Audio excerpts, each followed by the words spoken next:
Samantala ngayon po, nako, nakakatupad pa lang nung, kapapatupad pa lang ngayon nung tinatawag natin motorcycle lane ng MMDA. Bingo na agad yung maraming rider na nahuli kanina. Oo, I'm sure marami dyan nagkakamot. Hindi ko alam eh. Ngayon ko lang nabalitaan. Nako, nagkaroon na ng 1 week na na parang, anong tawag dito? Dry run. Dry run. As of 11 o'clock po, kaninang umaga, ay umabot na raw sa 150 ang nahuling lumabag sa implementation ng motorcycle lane na yan. Mas mababa naman raw yan. Yung bilang na yan ng mga nahuhuli kong pera noong unang araw ng dry run noong nakaraang linggo. Ayon po sa MMDA, pinakamarami raw ang nahuli sa General Simon sa Caloocan City. 56 ang lumabag dyan. 41 naman ang nahuli sa Orense sa Makati City. 29 naman sa Rojas Boulevard, habang 14 sa Quezon at Timog Avenue, at 16 naman po dyan sa may White Plains. Paalala lang po sa mga mahuhuli, kung noong isang linggo ay seminar lang ang parusa, ngayon mas mahapdi na. Ito, ticket ang katapat at 500 pesos na multa. Ang motorcycle lane ay ang ika-4 na lane mula sa sidewalk at wala raw dahilan para ito ay hindi makita dahil may palatandaan itong kulay blue na dotted lines. Paalala pa ng MMDA, non-exclusive din daw ito. Ibig sabihin po niyan, sa mga oras na masikip ang daloy ng trapiko, maaaring dumaan dito ang mga pribadong sasakyan. Yun na. At kaugnay po na ipinatupad ngayong araw ng pagdaan ng mga rider ng motorsiklo sa tamang lane. Kausapin natin si Attorney Emerson Carlos, ang Deputy General Manager for Operations ng MMDA. Attorney, magandang hapon po sa inyo. Magandang hapon din, di ba? Ano ho yung karaniwang excuse na naririnig natin mula sa mga nahuhuli, Attorney? Well, ang mga karaniwang excuse pa rin, hindi raw nila alam na motorcycle ay pinapatupad na. Pero sa isang linggo po naming dry run, ito. At alam na dapat ng mga motorsiklo. At gayon pa man po, meron po tayong mga lane markings. Kasama na po yung mga traffic signages dito sa EDSA. At sa tingin po, kitang-kita po ito. Attorney, magandang hapon po sa inyo. Si Connie Season po ito. Magandang hapon, Connie. Yes, Attorney. Yung sinasabi kong 150 na mga pasaway na nahuli po ng MMDA kaninang 11 a.m., nadagdagan na ho ba yan? Well, ito yung latest data ko as of 11 a.m. Siguro papasok pa lang yung 12 o'clock data. At sana po, wag na sanang madagdagan ito.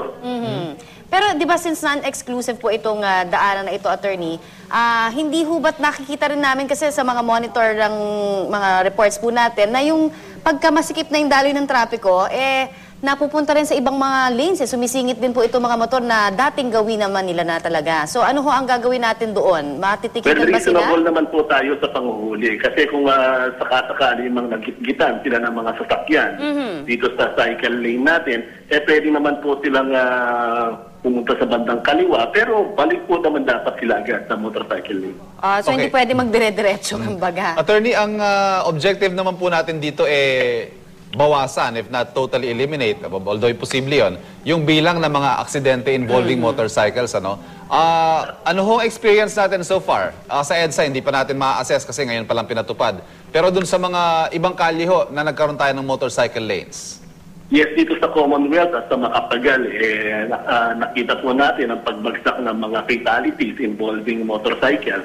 Kaya nga po pinatupad natin ngayon sa EDSA ito dahil nakita natin na effective naman sa dalawang initial na daan na ginamit natin. Sir, meron mga ibang nagtataka lang din kung bakit itinabi daw sa hanay na mga bus itong motorcycle lane gayong napakadelikado dahil merong blind spot, di ba, na tinatawag yung mga bus. Baka hindi talaga makita kung halimbawa tabing-tabi naman nila itong mga maliliit kumpara sa kanila ng mga nagmumotorsiklo. Kaya nga po sa pag-impose ng ating motorcycle lane ay kasama din na rin po natin na ini-impose na dapat naka-on ng headlamps. Dahil po kahit na umaga, dahil dito mas makikita sila. Alright.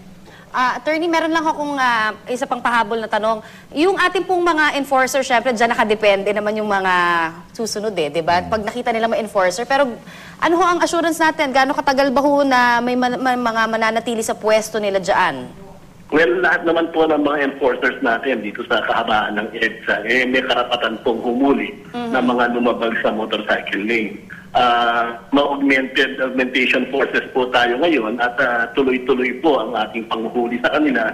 At sana with this implementation, magkaroon po ng kaayusan at magkaroon ng behavioral change yung ating mga motorcycle riders sa EDSA na gamitin na itong lane na ibinigay sa kanila. Sir, habang andito tayo sa usapang ito, no, personal ko lang na appeal, sana yung mga sumisingit naman, yung mga nagsuswerve na four wheels dun sa motorcycle lane, sana ho magkaroon din sila ng sanction. Kung if by, dahil doon sa ginawa nilang pagsuswerve, nawala naman sa motorcycle lane yung motorsiklo dahil umiwas.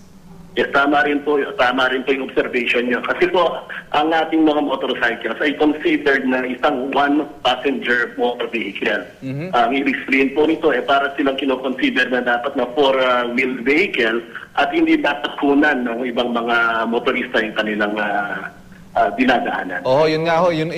Kaya lang ho sa experience natin, siyempre, dahil malaki nga naman siya, wala kang choice na ikaw na motorsiklo, kundi umiwas. Ano ho? Sana Yes, mag-consider lang ho ng mga enforcer natin yung mga ganong realidad sa kalye.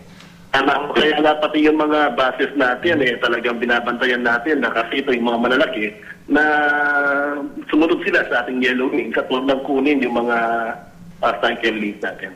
Attorney Carlos, maraming salamat po sa inyo at good luck po. Maraming salamat din pa. Si Attorney Emerson Carlos ng MMDA.